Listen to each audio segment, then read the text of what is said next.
आम्ही लाचुंगहून कटाव या हायेस्ट पॉईंटकडे जाण्यासाठी निघालो होतो. पण कटाव येथे जाण्यासाठी मिलिटरीची परवानगी लागते व सध्या तिथून पुढे आपल्याला जाता येत नसल्यामुळे आम्ही या ठिकाणी थांबलो. त्या ठिकाणाचे नाव होते झेकूप याक. तिथे असणाऱ्या सैनिकाने आम्हाला सांगितले की इथून पुढे पर्यटकांना जाण्यासाठी बंदी केलेली आहे आणि वर फक्त मिलिटरीचे कॅम्प असून तेथे मिलिटरीच्या लोकांना शिक्षण दिले जाते. त्यामुळे आम्ही तिथे थोडा वेळ थांबलो आणि आम्ही तिथे फोटो वगैरे काढले व तिथून आम्ही परत लाचुंग या शहराकडे परत निघालो. आम्ही गेलो होतो ते ठिकाण 12,666 फूट उंचावर होते आणि कटाव हे ठिकाण 15,000 फूट उंचावर आहे. आणि या ठिकाणी जाण्यासाठी लाचुंगहून जो रस्ता आहे तो खूपच कठीण आहे. सगळे चढ आणि स्टीप असे चढ आहेत, वळणावळणाचे रस्ते आहेत आणि त्यातूनच आम्ही कटावकडे जायचं ठरवलं होतं.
मेडिसिन होता है ना, यहाँ पे ट्रेनिंग चलती है। यहाँ पे ट्रेनिंग करने के लिए आते हैं, वापस जब ट्रेनिंग खत्म होती है 20-22 दिन के बाद पोस्ट पे जाते हैं।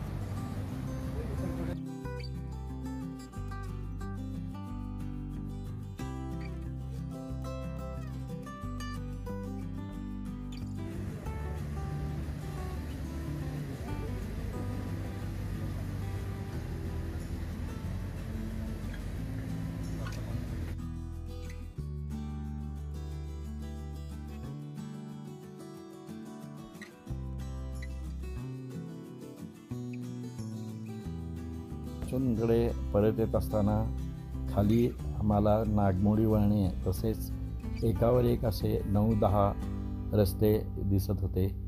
त्याचं आम्ही चित्रीकरण केलं. तसंच वाटेत आम्हाला एक पॉईंट पाहायला मिळाला आणि त्या पॉईंटचं नाव होतं लाचुंग व्ह्यू. तिथून संपूर्ण लाचुंग शहर स्पष्ट दिसत होतं आणि आम्ही त्या पॉईंटवर थांबून लाचुंग शहर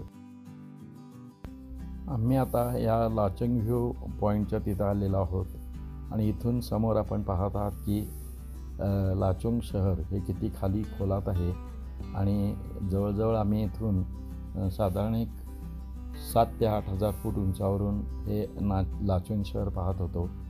लाचुंग शहर हे संपूर्ण चारी बाजूनी डोंगरांनी वेढलेलं आहे. तसेच त्याच्या चारी बाजूला पाण्याचे धबधबे आपल्याला दिसतात आणि लाचुंग शहरात चारी बाजूनी जाताना डोंगरातून जावे लागते. गंगटोककडून येताना किंवा कटावकडून येताना देखील लाचुंग शहराकडे बरीच वळणावळणाचे आणि चढण असणारे रस्ते आहेत आणि तसे हे कठीण रस्ते आहेत. तरी पण इतक्या उंचावर हे एवढं मोठं गाव कसं बसलं असेल याचं आपल्याला आश्चर्य वाटतं. आणि या शहराच्या चारी बाजूला डोंगर असून हे मध्येच असं गाव असलेलं आहे.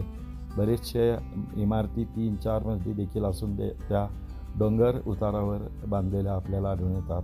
तसेच या शहरामध्ये बरीचशी हॉटेल्स किंवा लॉजेस राहण्यासाठी उपलब्ध आहेत, कारण इथून 0 पॉईंट जवळ असल्यामुळं तसेच तिबेटची बाउंड्री जवळ असल्यामुळं बरेचसे पर्यटक गंगटोकहून या लाचुंग शहराकडे कायम येत असतात आणि साधारण इथे डिसेंबर ते जूनपर्यंत सतत पर्यटकांची गर्दी असते.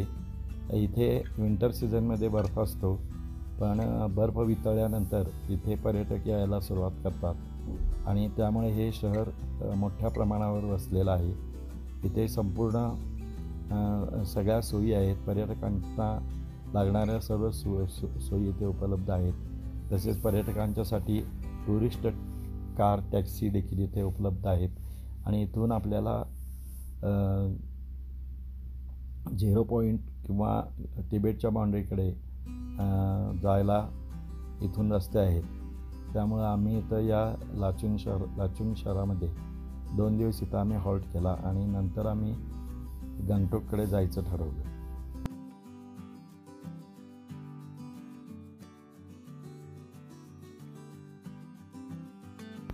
लाचुंग ह्या शहरापासून नथुला पास ही तिबेटची बॉर्डर आहे.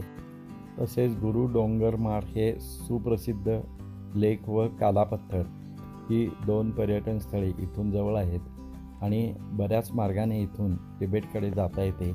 त्यामुळे इथे नेहमीच पर्यटकांची गर्दी लाचुंग या शहरामध्ये असते.